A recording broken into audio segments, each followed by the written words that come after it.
Hello everyone, so we are back with next lecture of agronomy, that is third one. Last lectures के अंदर हमने discuss किया था dormancy क्या होता है और उसके टाइप्स क्या क्या होते हैं. आज के लेक्चर के अंदर हम डिस्कस करेंगे कि कॉजेज़ ऑफ डॉर्मेंसी क्या रहेंगे, जिसके अंदर सबसे मेजर जो कॉजेज़ रहेंगे उनको हम पॉइंट्स के अंदर लिस्ट करेंगे. ठीक है, तो उसके अंदर सबसे फॉरमोस्ट हमारा पॉइंट रहेगा hard seed coat. Hard seed coat सबसे पहले तो डॉर्मेंसी क्या होता है कि एक एबनॉर्मल कंडीशन होती है जिससे सीड के अंदर जर्मिनेशन नहीं हो पाता है.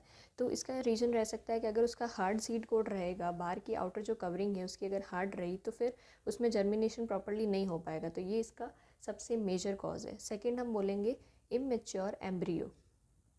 इमेच्योर एम्ब्रियो, अगर एम्ब्रियो ही ढंग से मेच्योर्ड नहीं है तो भी सीड का जर्मिनेशन नहीं हो पाएगा.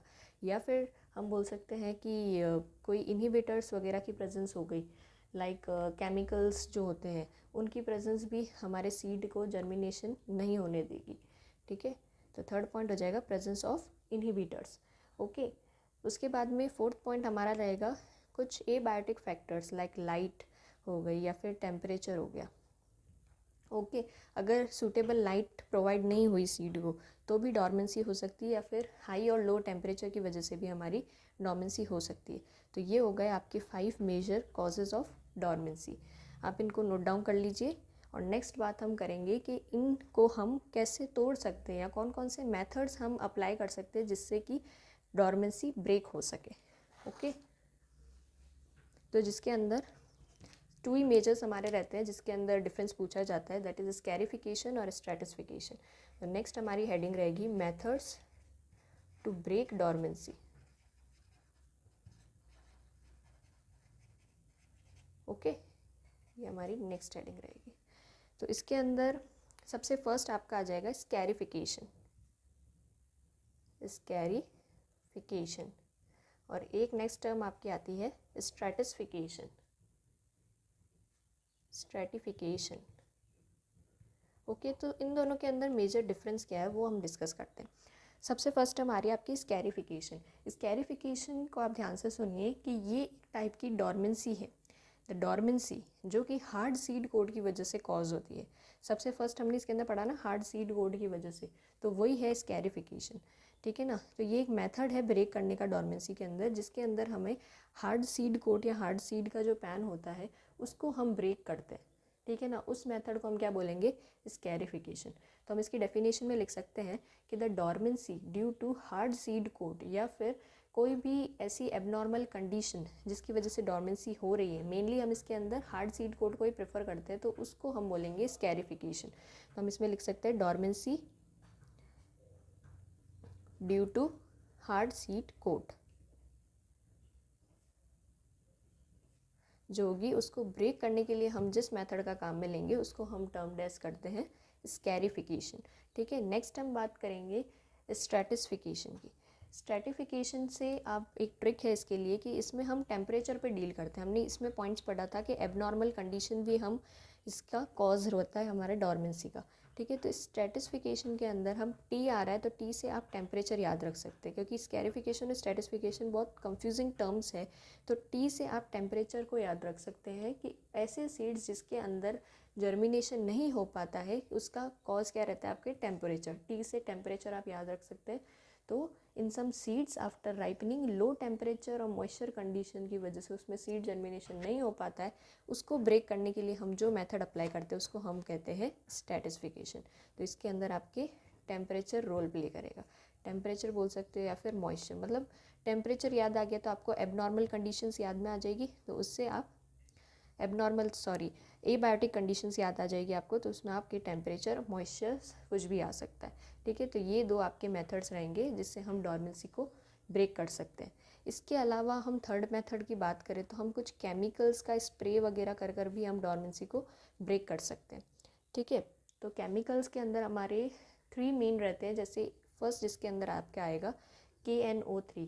इसकी फुल फॉर्म, मतलब इसको इलेबोरेट हम कैसे करेंगे, पोटेशियम नाइट्रेट ट्रीटमेंट. ओके, तो इसके अंदर हम डॉर्मेंसी ब्रेक करने में ये कैसे हेल्प करेगा, 2% सॉल्यूशन अगर हम ले लें KNO3 का 100 ml वाटर के अंदर, तो ये आपकी डॉर्मेंसी को ब्रेक कर देगा। तो ब्रैकेट में मैं लिख रही हूँ 2% सॉल्यूशन अगर हम ले इसका KNO3 का, कितने परसेंट वाटर के अंदर, 100 ml ऑफ वाटर। ठीक है, तो ये आपका हो जाएगा KNO3 का। ठीक है, तो फर्स्ट आपका केमिकल ट्रीटमेंट के अंदर पोटेशियम नाइट्रेट आ जाएगा। सेकंड हम बात करेंगे जिब्रेलिक एसिड की, GA से आप उसको डिनोट कर सकते हो। मोस्टली इसके अंदर GA3 जो होता है वो यूज़ में हम लेते हैं। ठीक है, तो इसके अंदर हम कितना लेंगे, 500 mg in 1000 ml of water. ठीक है, इसके परसेंटेज अगर आप ब्रैकेट में ऐसे लिख दोगे ना तो भी आपके लिए इनफ है, मोर देन इनफ है, क्योंकि इसके अंदर यही चीज़ें पूछी जाती है कि केमिकल्स के नाम कौन कौन से हैं और उनकी कितनी परसेंटेज लोगे आप कितने ml वाटर के अंदर। ठीक है, थर्ड आपका आएगा थायोयूरिया। थायोयूरिया ट्रीटमेंट हम मोस्टली पोटैटो के अंदर करते हैं। ओके, पोटैटो के ट्यूबर्स के अंदर thiourea treatment is used in potato tubers, जिसके अंदर हम इसका कितना परसेंट सॉल्यूशन लेते हैं, 1% सॉल्यूशन, वही कितने के अंदर, 100 ml ऑफ वाटर के अंदर। ठीक है, तो KNO3 का 2% सॉल्यूशन लेंगे और थायोयूरिया का 1% सॉल्यूशन लेंगे। ये आपके हो गए chemical treatments, scarification, stratification and chemical treatments to break the dormancy. इसका आप स्क्रीनशॉट ले लीजिए। फिर हम नेक्स्ट बात करेंगे सीड ट्रीटमेंट की, कि हम कैसे सीड ट्रीटमेंट कर कर भी डॉर्मेंसी से बच सकते हैं। ठीक है, तो यहाँ हम लिख देते हैं seed treatment. Seed treatment term आते ही आपके माइंड में FIR क्लिक होना चाहिए। ठीक है, हम बात करेंगे FIR। ओके, जिसके अंदर F आपका डिनोट करेगा फंगीसाइड, I डिनोट करेगा इंसेक्टिसाइड और R डिनोट करेगा राइजोबियम। ओके, सो फंगीसाइड का हम कितना ट्रीटमेंट लेते हैं, 3 ग्राम पर kg। मैं लिख सकती हूँ @3 ग्राम पर kg। इंसेक्टिसाइड का हम लेंगे 5 ग्राम पर kg और राइजोबियम का लेंगे 20 ग्राम पर kg। तो सीड ट्रीटमेंट जैसे ही आए आपको फंगीसाइड, इंसेक्टिसाइड और राइजोबियम के बारे में लिखना है और उनकी कितनी कितनी अमाउंट हम ऐड करेंगे for seed to prevent from various kinds of the diseases. Okay, तो ये हम काम में लेते हैं लेग्यूमिनस के अंदर। ओके, सब चीज़ों के अंदर नहीं काम में लेंगे, ये सिर्फ मैंने FIR बताया आपको लेग्यूम्स के अंदर। ओके, लेग्यूम्स के अंदर हम सीड ट्रीटमेंट के लिए FIR का यूज़ लेंगे। ओके, उसके बाद में आपका आएगा, मोस्ट कॉमनली आपको पूछा जाता है कि कॉटन के लिए हम कौन सा यूज़ में लेंगे। तो कॉटन के लिए हम लेंगे 1:1 प्रपोर्शन ऑफ डंक। काउ डंक हम प्रेफर करते हैं इसके लिए। ठीक है, तो ये आपको लेना है कॉटन के लिए 1:1 प्रपोर्शन ऑफ काउ डंक और उसको सॉइल के साथ में मिक्स कर देना है, सॉइल के साथ मिक्स कर देना है। ठीक है, तो ये आपका हो जाएगा सीड ट्रीटमेंट ऑफ कॉटन और ये आपका लेग्यूम्स का हो गया FIR। ठीक है, तो आज की वीडियो यहीं एंड करते हैं। आज हमने पढ़े डॉर्मेंसी के कॉजेज़ क्या क्या हो सकते हैं। हार्ड सीड कोट हो सकता है, इमेच्योर एम्ब्रियो, कुछ एबायोटिक फैक्टर्स हो सकते हैं या फिर presence of some chemical inhibitors जिसमें हम बोलते हैं। ठीक है, फिर हम उसको ब्रेक कैसे कर सकते हैं, स्कैरिफिकेशन, स्टैटिस्फिकेशन और केमिकल में आपको 3 मेन मेथड्स मैंने बता दिए। ओके, उसके बाद में सीड ट्रीटमेंट पढ़ा हमने जिसके अंदर FIR आपके लेग्यूम्स में यूज़ में आएगा और कॉटन के लिए 1:1 काउ डंक हम प्रेफर करते हैं इसके लिए, वो भी सॉइल के साथ में हम मिक्स कर देते हैं। ठीक है, तो ये हमारा डॉर्मेंसी का टॉपिक पूरा हुआ। नेक्स्ट क्लास में हम पढ़ेंगे कि शोइंग हम कितने मेथड से कर सकते हैं, different methods of seed sowing. Okay, so आप लोगों को आज की क्लास अच्छी लगी होगी, आप साथ साथ में नोट्स प्रिपेयर कर रहे होंगे। Thank you so much for watching.